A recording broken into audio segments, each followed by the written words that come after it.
We have five winners already. This is our sixth under Best in Disaster Preparedness. The Philippines is an archipelago and is within the Pacific Ring of Fire, which makes it prone to natural calamities. How did our solar equipment help prepare households, communities in these times of disaster? Let's take a look at our three finalists. We have Evacuation Center Light Innovation by Marilu Panaglima. We have Ever Ready by Karina Arambolo. And Storms Don't Scare Me by Melita Bongares. Let's take a look at each stories. The first story is about evacuation center light innovation from Nanay Marilu, a barangay health worker who helps members of her community, especially in these times of a health crisis. Last year, a super typhoon hit their area, which led them to evacuate their houses to a safer place like the school. Because the storms cause power outages, it's much harder for her to calm down the evacuees and monitor their health in the dark.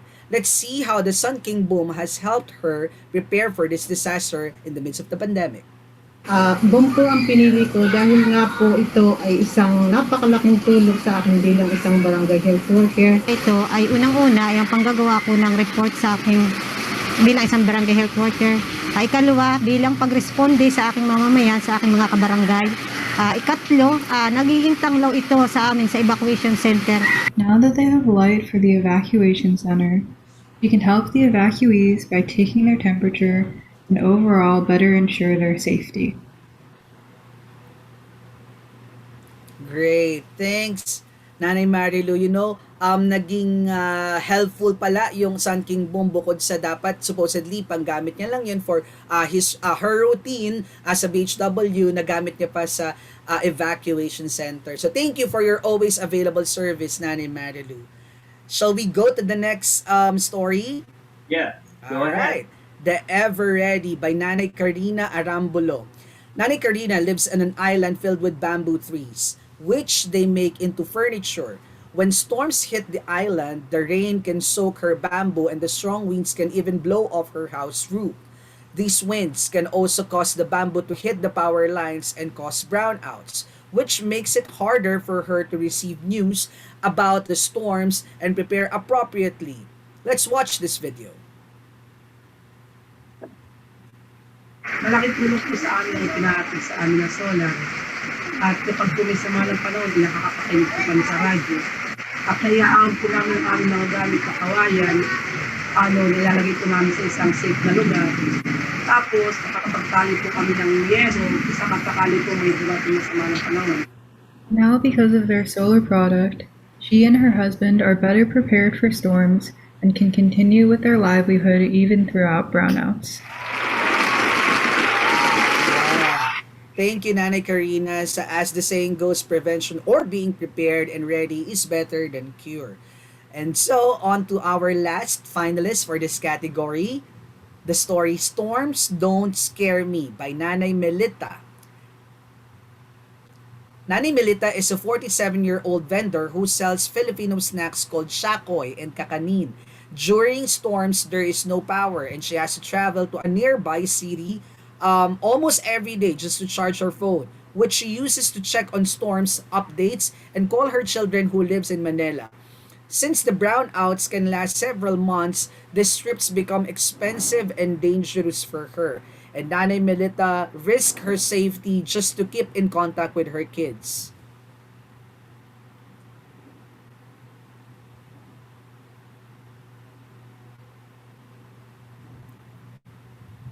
Kaya ko po kinuha ang solar product dahil permi po akong handa kainay kung may minaaging kalamidad. Dahil po sa bukod na sa dahil kami tigabayada, nakaka-charge po po kami ng cellphone, daw po pig-agi ang tibagyo, nakakailing video, as in nakakadamog ti mga balita.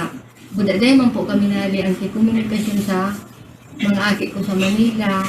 Now, with her charged phone and their solar light, she and her family can continue with their lives safely, even months without power. Thank you, Nanay Melita. Keeping yourself while keeping in touch with your loved ones, especially in these times it matters the most, it is priceless. So I guess we need to ask our judges for their comments onto our three finalists for this category, disaster preparedness. Go ahead. Let's start with Kuya Kim. Thank you very much, Julius. All three stories are interesting and all three stories made an impact. But the one that made the most impact on me is the first one, Evacuation Light Center. The Philippines is the center of super typhoons. No, out of Mhm. out of the 10 strongest super typhoons that made landfall in the history of the world, 7 of these super typhoons entered the Philippine area of responsibility, and 3 of these super typhoons actually made impact, and one of them is Ayan or Yolanda. And there's so many evacuees everywhere. Actually, news has coined the term for evacuees already because news is in Tagalog, no? It's very hard to translate evacuees in Tagalog. So they invented the term for evacuees. If you hear in the news, bakwit, mga bakwit, bakwit. Actually, it means that the etymology of that word is evacuees. Mhm. Bakwit, evacuees, bakwit. Because there's so many bakwits, so many evacuees. Every year, it's always in the news. So that solar power made such an impact on this woman's life, being a barangay health volunteer, helping so many other people. And I choose her as the winner for this category. I gave her 97.02%. Okay. How precise. Evacuation Center Light Innovation. Yep.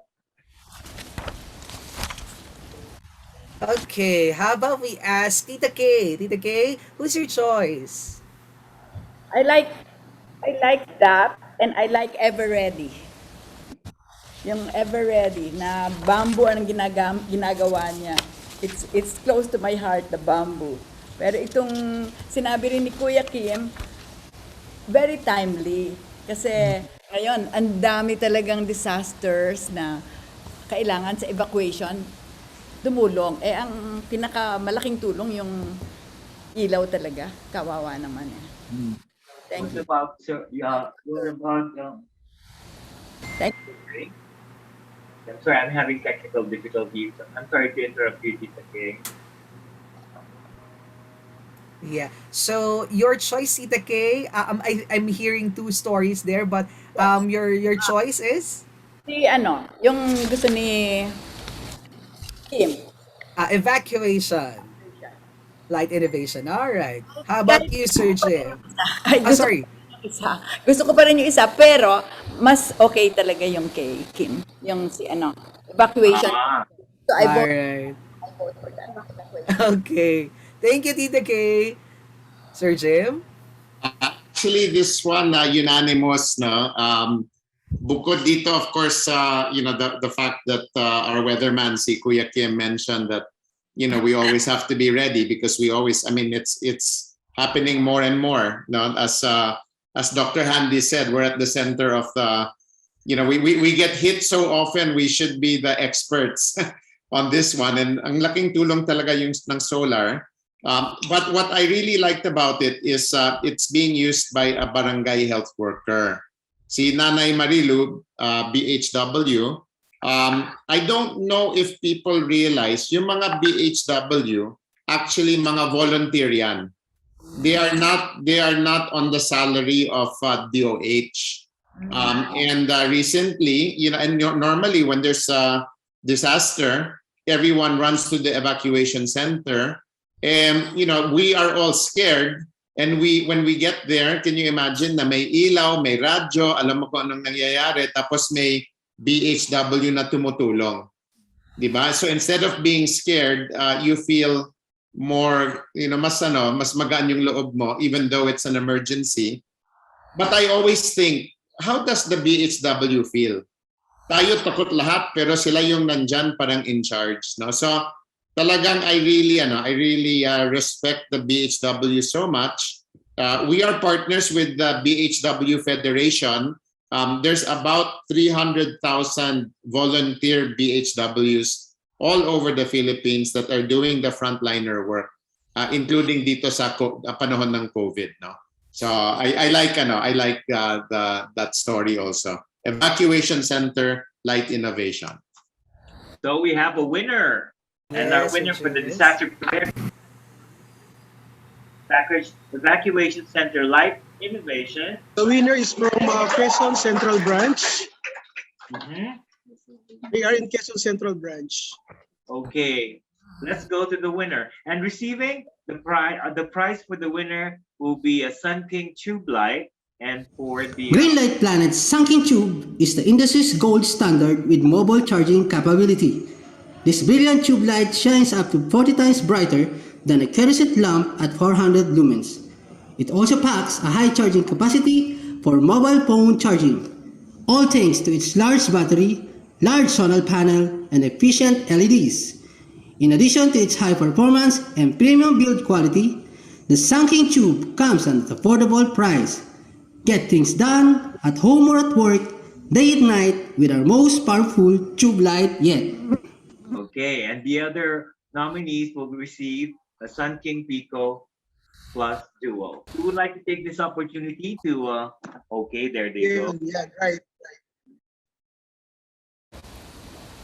Congratulations. Congratulations, Nanay Marilu. Nice story.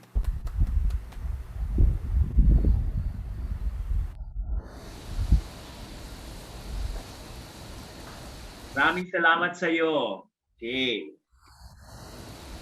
So bago po tayo magpatuloy, we would like to say a great big thank you to Kuya Kim for joining us today. Alam namin marami siyang appointment na pagkatapos nito, pero pinaunlakan niya tayo. Meron naman po tayong mga maliliit na pabuya para sa ating mga judges. Ito po ay mula sa Bright. Ang pangalan po ng ating produkto ay ang Sunbelt Smart. Okay po? Ayan po ang ating ibibigay sa ating mga panauhing hurado. Judges. Wow. Thank you, judges. Thank you, Kuya Kim. Maraming salamat, Kuya Kim. Masyado akong starstruck kasi fan ako fan. Thank you very much, Julius, Alan, Jimmy, Tita Kay. Maraming salamat. Thank you so much. Thank you so much. Maraming salamat.